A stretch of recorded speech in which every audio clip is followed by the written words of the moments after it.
Hello, ladies and gentlemen. Welcome to this episode of the Economic Times Cutting Chai Stories, an initiative by ET Edge.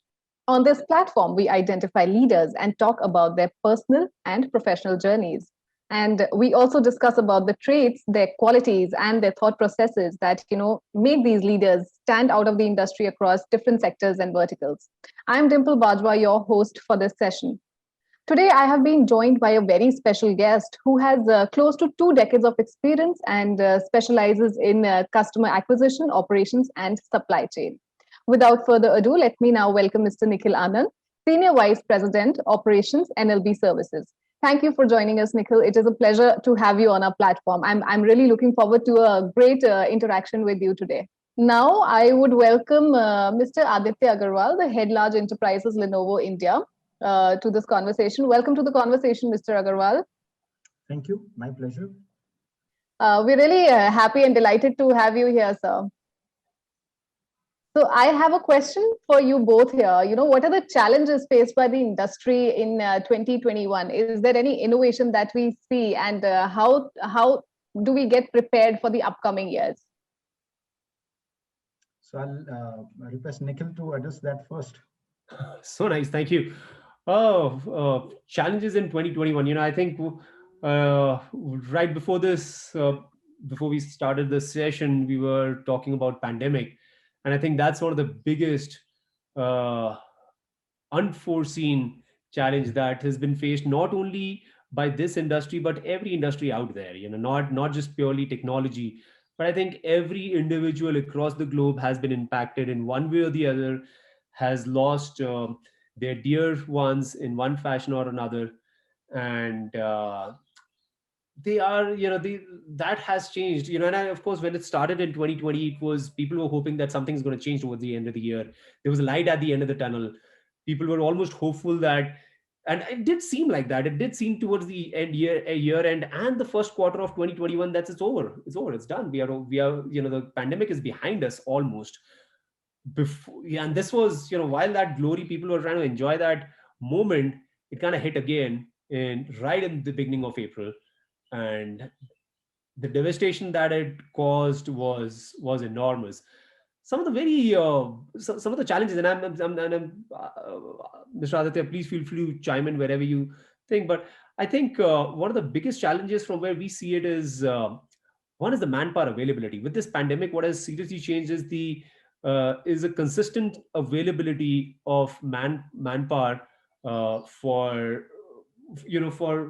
regular services to be conducted, and that volatility of availability, that irregular availability leads to not so planned, the planning of how you want to deliver a certain product, how you want to deliver to client expectations gets impacted seriously. Apart from just that, it also has psychological impact on employees, on people across the board. They have been impacted. They've not now an employee, while he is available for 8 hours a day to go out and do a job, his mind is not 100% there. He's not 100% available. He's either, and since we are all working from home, it's a virtual environment. There are other challenges that each individual has, and how they are coping up with those challenges, whether they are medical challenges with themselves or their family members, or their need of a physical space to go out and work to do that. And that's a luxury that not everybody possibly has to create. Our family structures are such that there was never a need to create a work from home space. And lack of that, now that if there is a need and we are trying to cope up and catch up to that, it is still taking time. 1 year, 1.5 year down, we are still catching up to that. We are still psychologically catching up to how we need to work on an everyday 9 to 5 while I have my kids, my family, my other issues to be taken care of. And that impacts my client every day. So to me, these are, that's been one serious impact. And I don't foresee, of course, with vaccinations happening, a large part of the population gets vaccinated.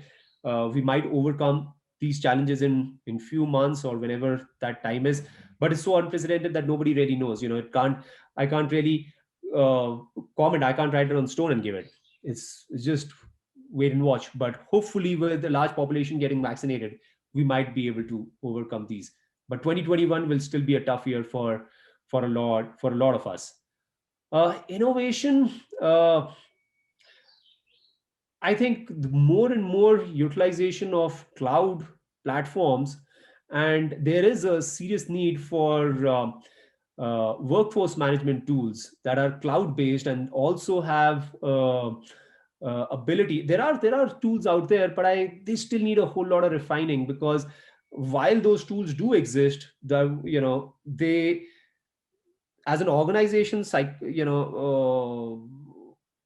behavior, if I may say, we weren't really used to using those workforce management tools to their utmost potential, and a lot of them were server based or needed physical servers where they were installed and run on intranets and so on and so forth. Some of them. So, but there is going to be, we should expect some new technologies to come in for at least workforce management. I do foresee some of that coming in pretty soon.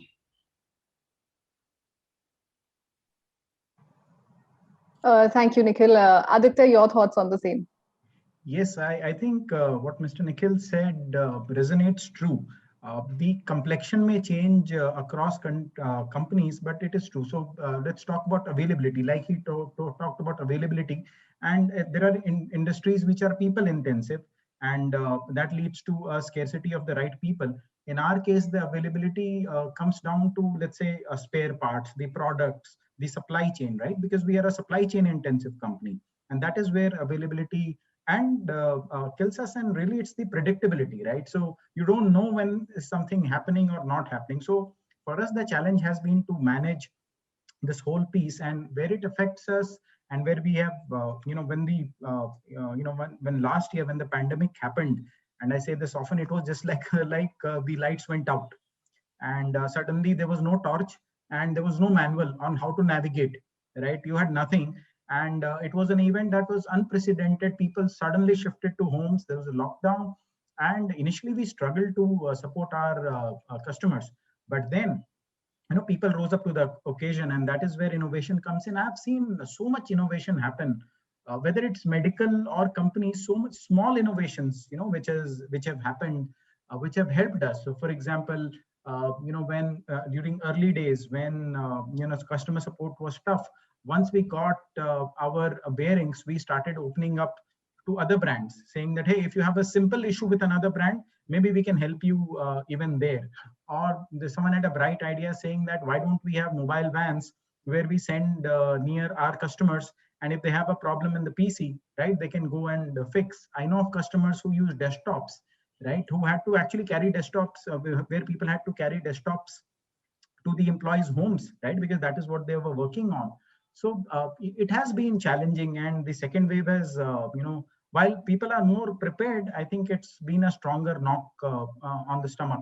But yes, I think on a business continuity, it is there, but the mental health here has been particularly challenging, because like Mr. Nikhil said, a guy may be there on the call with you, on the video with you, but you don't know what's going on his mind. I'm aware of people, who have been on the calls, and after the call, we got to know that they've lost someone in the extended family. Right? So it's been a particularly challenging time, but the way people have responded to this, hats off to them. But it will be a challenge, and we'll need to innovate and come out of it.